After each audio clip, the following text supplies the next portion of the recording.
Hey everyone, and welcome back to Silas Infotech. Ever wanted to master firewalls and network security, or create a completely safe, isolated lab on your own computer? Today, we're doing exactly that, building a fully featured, enterprise-grade firewall inside our desktop PC. In this video, we'll do a complete walkthrough. We'll start with the installation and initial setup, and then we'll take a deep dive into the powerful features that make OPNsense a true successor to pfSense and a direct competitor to commercial firewalls that cost thousands of dollars. So, whether you're a student, a home lab enthusiast, or a curious IT professional, you're in the right place. Let's get started. What you'll need: a PC with VMware Workstation, Pro or Player. At least 4 GB RAM and 20 GB HDD space. The OPNsense ISO file. A basic understanding of networking. Step 1. Downloading OPNsense.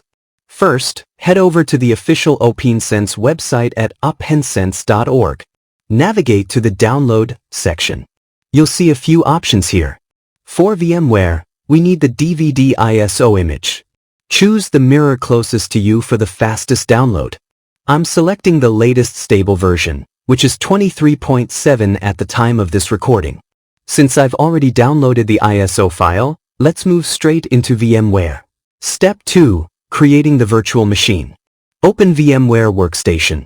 Now, click on File, New Virtual Machine, or simply press Ctrl+N. In the New Virtual Machine wizard, we're going to select the second option, Custom Advanced. This gives us maximum control over our hardware configuration from the very start. Click Next. This screen asks for hardware compatibility. The default, like Workstation 17.x, is usually the best choice. It offers the latest features and optimal performance. Click Next. Now, here's a crucial step. We will select I will install the operating system later. This prevents VMware from making automatic and often incorrect assumptions about our setup. Click Next. For the guest operating system, select Other. For the version, find and select FreeBSD. 12 or later, 64-bit. This ensures the best compatibility for OPNsense. Click Next. Now, let's give our VM a descriptive name, like OPNsense Firewall. Click Browse, and choose a location with at least 20 GB of free space. Then click Next. Now, let's configure the processor. OPNsense isn't extremely CPU-intensive for a lab, but allocating one CPU with 2 cores is a great starting point for smooth performance, especially with plugins. Click Next. For memory, the minimum for OPNsense 23.7 is 4 GB. For a functional lab with features like IDS/IPS enabled, 4 GB is the recommended minimum. Let's set this to 4096 MB. Click Next. The critical step, network configuration. This is the most important part of our setup. A firewall routes traffic between networks, so we need at least 2 network adapters. The first adapter is already here. We'll set this one to bridged mode. This will act as our WAN port, connecting directly to your physical network. But we need a second adapter. We'll add that in a moment. For now, with the first adapter set to bridged, click Next. Now, for the I/O controller type, the default LSI logic is perfectly fine. Click Next. For the virtual disk type, the default SESI is recommended for performance. Click Next. Select Create a new virtual disk, and click Next. Set the maximum disk size to 20 GB. This is plenty for a lab.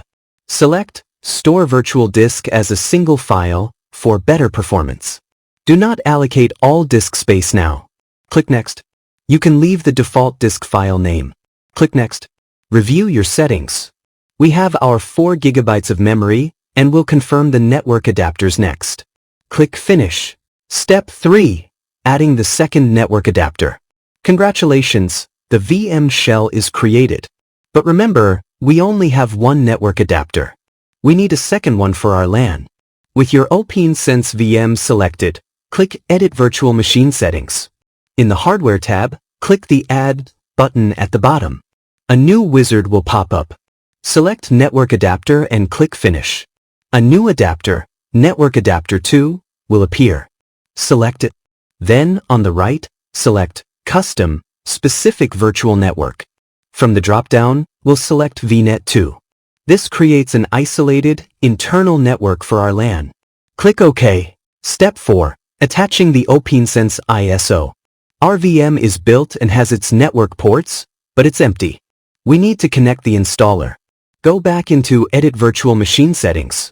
Click on CD, DVD, ID. On the right, select Use ISO Image File. Click Browse, navigate to the OPNsense ISO file you downloaded, and select Open. Crucially, ensure Connected Power On is checked. Click OK. Your OPNsense VM is now fully configured and ready for installation. Let's power on the virtual machine. The VM will boot from the ISO and present us with the OPNsense boot menu. If we don't press any keys, it will automatically begin the boot process. Wait for the system to load completely. You'll know it's ready when you see the login prompt. The system is now running the live environment from the ISO, which is the first step before installing it to the virtual disk. At the login prompt, enter the default credentials. Username, installer, password, access. Then hit enter. These are the standard credentials for the installation environment, not the final firewall system. After logging in, the graphical installer will load. Let's follow the prompts. Keymap selection, it will ask for a keymap. The default, US, is fine for most users. Press enter. File system selection, choose the file system. The default, Auto UFS, is the recommended choice. Press enter. Disk selection, here, we select the virtual disk we created.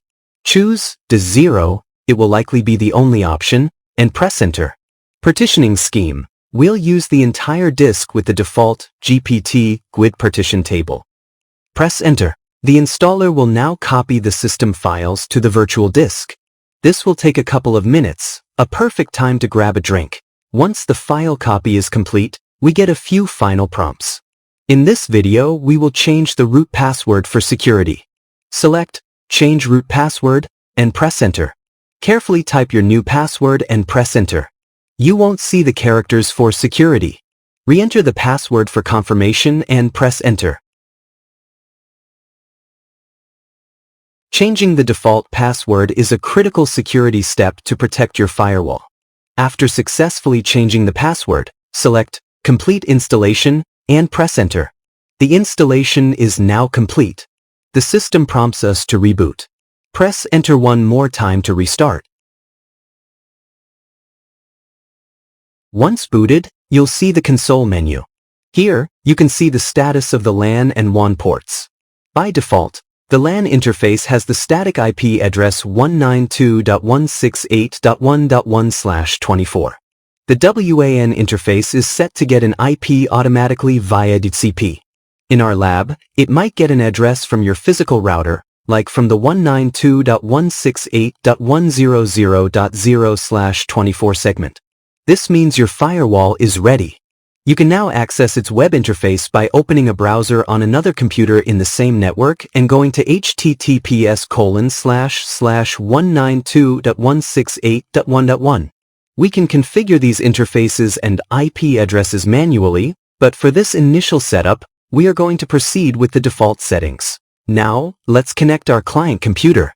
For this demonstration, we'll be using an Ubuntu desktop machine set up within the same VMware workstation. Here's the crucial part of the setup.